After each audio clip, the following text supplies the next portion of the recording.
Chapter 25. Lian. As the battle nears, my heart feels heavier in my chest, and I grow more and more apprehensive. My nightmares, once occupied mainly by Ashar, now contain mostly living demicads and dead Mongans and come more frequently. One Mongan in particular dies in my dreams every night, each death worse than the one preceding it. Each night I wake up in my tent, my body covered in cold sweat and Dayton's name on my lips. Every cloud in the sky seems ominous. Every gust of wind in the air makes me wary. So I find myself deprived of sleep, barely able to eat, every muscle in my body taut. The Mongans' approach to the upcoming battle only amplifies my discomfort, since it is so foreign to me. Every day they laugh louder, drink more brie, dance more and more brazenly, and act like they have no concerns in the world. Everyone except Dayton, who seems to be the only one sensible enough to be brooding. As if the world coming to an end and them being served as the appetizer to the demicads isn't worrying them. Brie is their version of alcohol, and has the color and scent of piss. And I learned the hard way, to Bahar's great amusement, that it also tastes like piss. I refused to drink it for over a month because of the smell, but his pleading made me sip it in the end. It was so horrible that I couldn't keep from coughing and spitting it out immediately, to the immense delight of him and everyone near us. And of course, Dayton had to arrive at our circle at that exact moment. On the night before the battle, the Mongans are more boisterous than ever, as if determined to revel in everything left of the night. Each evening, after a long day of grueling training, they find the energy to dance, sing, drink, and laugh loudly.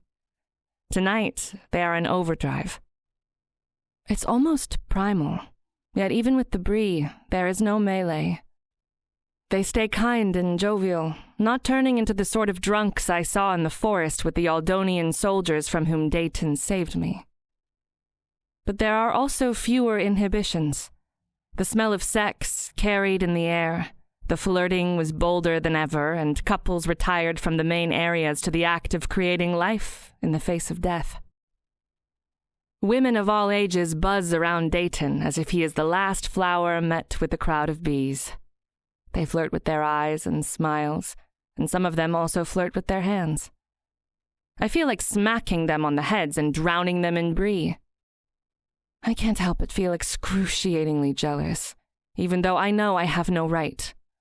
After all, I drew a clear line between us, and he doesn't dare to cross it. He never would.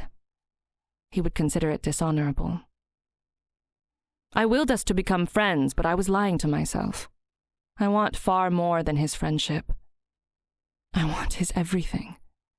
His darkness and his light. And it's too much, too overwhelming. I pushed him away constantly, but the thought of him dying tomorrow chills my blood and makes me feel empty. While there are many areas of dancing and music, Bahar is playing in the main tent tonight, so I find myself there. He's a gifted musician, really. He and Shauna both. Their music is nothing like Aldan's or Renya's. It's as if they have more music notes, and the tempo is much faster. The instruments are nothing like I've seen. While Shauna beats on something similar to a drum, Bahar strums on an instrument the likes of which I'd never seen before. It's round and small and has more than 10 strings. The tent is crowded and full of people dancing in small circles. My eyes go to Niska and the group of men practically drooling over her. They kneel around her, clapping in encouragement. She dances so sensually. Her red hair is down, her lips painted red, and she wears a ridiculously short dress I wouldn't consider even as an undergarment. Her hips sway in a way no pure soul woman would ever be bold enough for. Not even a Renyan. She is an impossible combination of beauty and strength. She radiates sex and power as the men wait for her verdict on which lucky soul she'll leave with. But she barely even acknowledges them. She's too lost to the music to care for any of them. I envy her at that moment. She lives outside her head in a way I never will. She is one with her body, with her wants. It's mesmerizing. As for me, I stand at the edge of the tent close to the exit, trying to absorb this last night. Whatever tomorrow brings, nothing will ever be the same.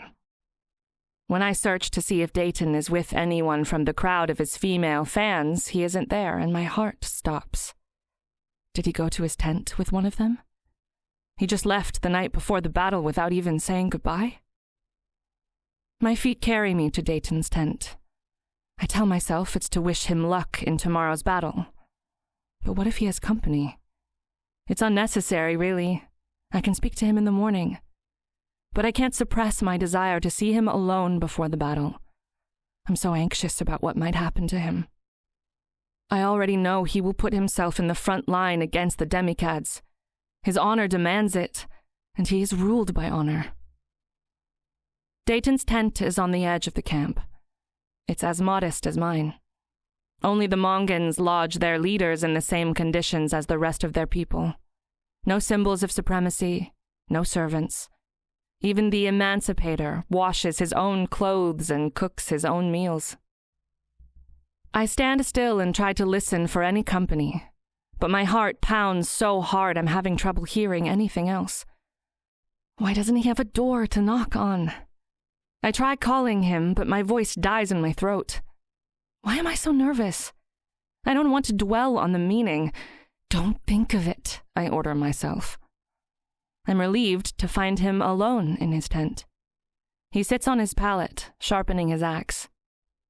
His eyes rise when I come in, and he grins at me. Goddess, I'm addicted to the man's smile. Dayton rises to his feet quickly and stands next to me, towering over me. All of a sudden, breathing is a complicated task. I came to wish you good luck tomorrow, I say, and thank the goddess it comes out steady. Instead of responding, he picks up a bottle from the small table at the side of the tent. Would you like something to drink? Just not brie, please. He laughs at that. It's awful. What is it made from anyway? You don't want to know. He laughs again, his eyes full of humor and the creases at the sides of his eyes dancing. How can he be so joyful on a night like this? Lucky for you, I confiscated some wine from the Renyan camp. He smiles impishly. I was saving it. I was hoping you would stop by. His smile goes shy all of a sudden as he pours me a glass of wine. It unravels me when he gets shy like this. After seeing him dominate any crowd, the reverence with which his people treat him, and how boldly the women woo him. Even here, with his ridiculously small tent, where his head almost grazes the top, with his simple clothing and his lack of jewelry, power and charisma pour out of him as I've seen from no one else. But the shy, smiling Dayton is my private Dayton, the one who stands barefoot in front of me with his starry eyes. And I cherish it, this piece of secret truth. Dayton's smile leaves his face, and his gaze grows intense. He hands me the glass slowly, and his eyes burn me with something I cannot name. Something ravenous, maybe. I was sure you would be with one of your suitors. I wince at how jealous I sound, but I'm terrible with moments of intimacy, it seems. And seeing all those Mongan women flirt with him all night took a toll on my composure. He searches my face before he says, All Mongans know I'm a taken man. Bhagiva, he means her. It can be the only meaning. Right, I quip. I really should leave. His presence is too consuming.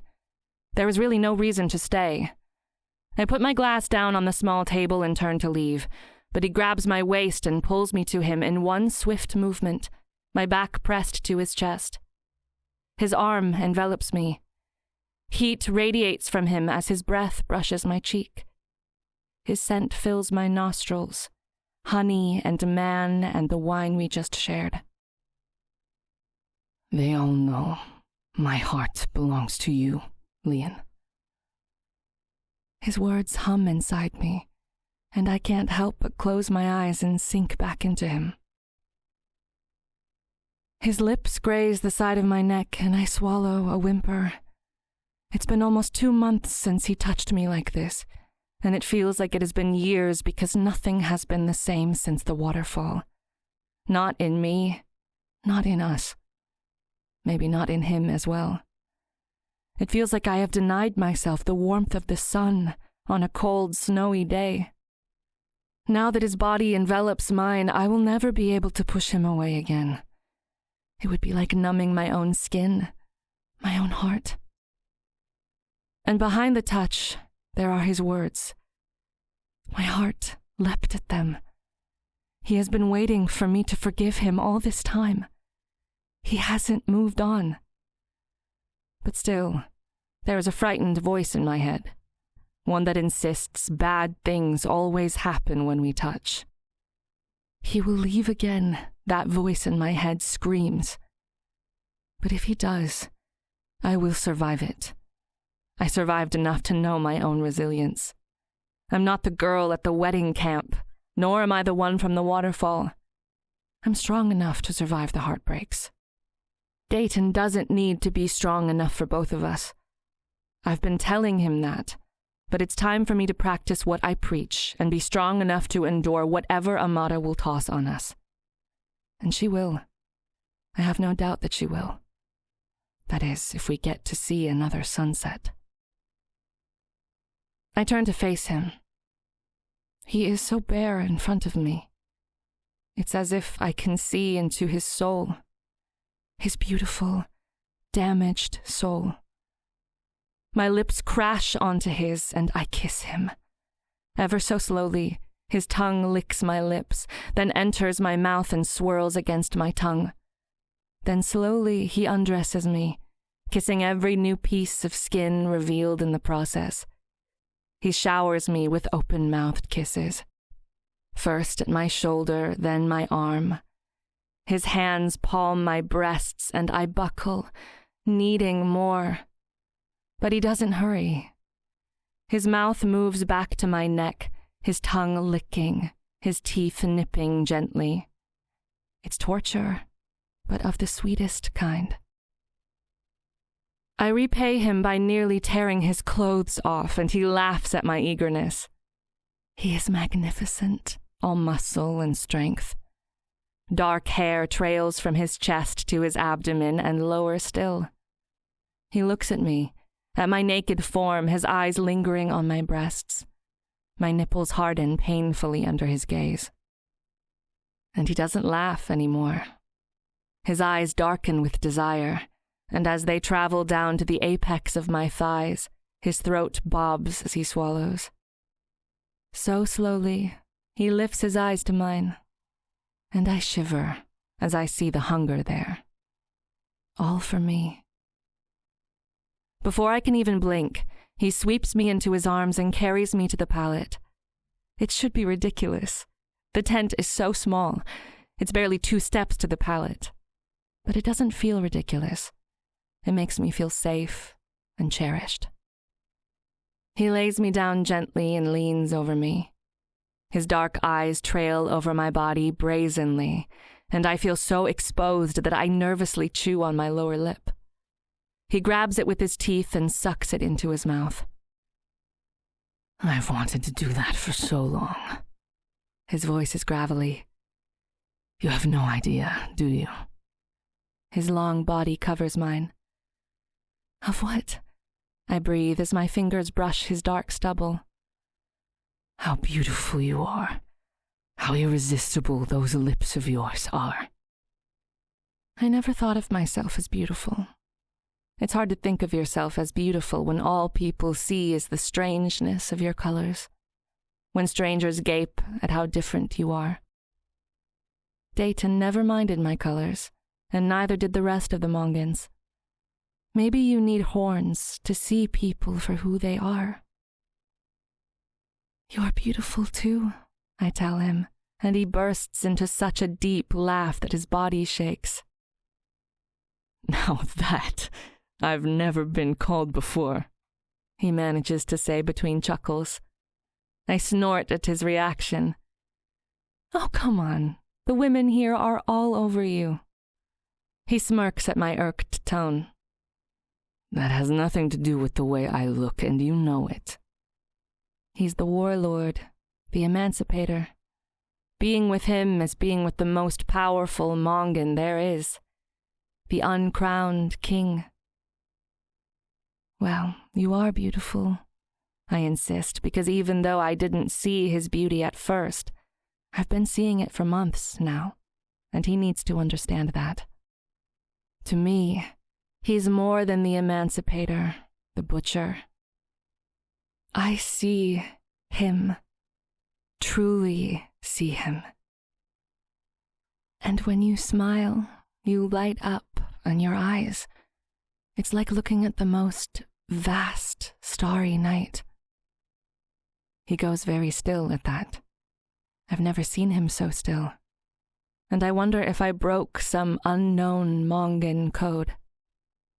But then, to my relief, he kisses me softly and whispers against my lips. You are an extraordinary woman, Fina. I raise my eyebrow at the new, unfamiliar word. What does Fina mean? I drag my hands through his dark hair, relishing the feel of it. He kisses me deeply. Then he moves his mouth to my neck, grazing it with his teeth. And I forget what I asked. I forget everything. He kisses his way to my breast and draws my nipple into his mouth, and I arch for him, silently begging for more. More of all of it. He moves to my other breast and licks and sucks my nipple. Suddenly, he looks at me so seriously and says, If you need to stop, we'll stop, all right? Goddess, this man. All right. I breathe and am immediately rewarded with another long, soft kiss. Dayton licks his way to my navel and keeps kissing and licking down further. With both of his hands, he spreads my thighs and looks at my center. I squirm at the feel of fresh air against my heat, against the wetness there. You are so beautiful, Fina, he says. His dark eyes meet mine and he smiles. It's such a feral smile, and I gasp at how raw and yearning it makes me feel. He licks my center, and my hips buck from the pleasure that floods my body. Dayton grabs my hips and presses them to the palate, centering me the way he wants me. His tongue keeps working until something bursts inside me. It's like a wave of warmth running through my whole body and white light bursting behind my eyes. Dayton, I rasp, and I barely recognize my own voice. I need you. Because Goddess knows how desperately I need to feel him inside me. One more, he says as he kisses the inside of my thigh. Then he kisses my center before his tongue slides inside me. I tug his black hair and he groans approvingly. His mouth moves back to my clit and he licks and sucks even more teasingly than before. He pushes 2 fingers inside me and my entire body convulses. I tug his hair and scream, having completely lost any self-control, not caring if the entire camp hears me. My heart hammers so fast, I think it might explode. When I come back down, Dayton licks my wetness thoroughly and gives me the smuggest smile. And Goddess help me if he doesn't look, at that moment with his horns and those feral eyes, like the most tempting demon. Now, I order, and he chuckles at my commanding tone. He looms over me and kisses me softly, and I can taste myself all over him. See how sweet you taste, he growls into my mouth, and just those words make my core throb again with desire. But he's still not inside me, so I grab his ass and he nudges the entrance of my body. There's no way to swallow my whimper this time. Ever so slowly, he enters me, his mouth so close to mine I can feel his breath. He's holding back, so careful with me, all his muscles strained from the effort. I want him unraveled. I want his everything. I'm so aroused by my previous climaxes that I quickly feel my inner walls clench again, and that euphoric feeling spreads through my entire body once more. Dayton grunts and keeps moving inside me while his mouth devours mine. As he picks up his pace, I feel how my inner muscles squirm another time, and he tries to pull out of me. I'm so close, he grunts, but I want to feel him come inside me. I wrap my legs around him, and he climaxes with a groan. I hold him as he fills me, and his body trembles in a release. He's still inside me as he starts kissing me so sweetly, his palm cradling my face. I kiss him back slowly, lazily. As he positions himself near me on the pallet, I ask, "Don't the Mongans have a remedy against pregnancy?" He shakes his head. Only withdrawing. I've always been successful at it in the past. He gives me an impish smile. Renyans have a remedy for that too. His fingers thread playfully through my hair. Of course. Otherwise, I would never have done that. I'm too embarrassed to actually articulate what I've done. Because you would never want a Mongan baby? He asks quietly. No, that's not what I meant, I huff. It's just that I would never take that decision from you. His eyes meet mine, and they are so piercing. I'm not sure if it's the intimacy or my anxiety that is getting the better of me. I can't help but ask, "Aren't you afraid to die tomorrow?" But he just shrugs at that. We are all dying. It's part of life. But at least it should be at old age. I frown at his calmness. Yeah, I guess. But it's not for us to choose when we die. We only get to choose how we fight. He kisses me tenderly, and his calloused fingers roam across my body. We both need some rest before tomorrow, he says in a soft voice, his thumb trailing my lower lip. I didn't even notice the bubble we were in until he burst it. But there are no more than 3 hours until dawn. Yeah, I should go. I pull myself up, but he grabs me. Stay. And then he adds, please, and pulls me toward him. I wasn't aware there is please in Mongan, I say as he wraps himself around me. They are so blunt. It's so rare to hear please or apologies. You're not funny. He nips at my earlobe with his teeth.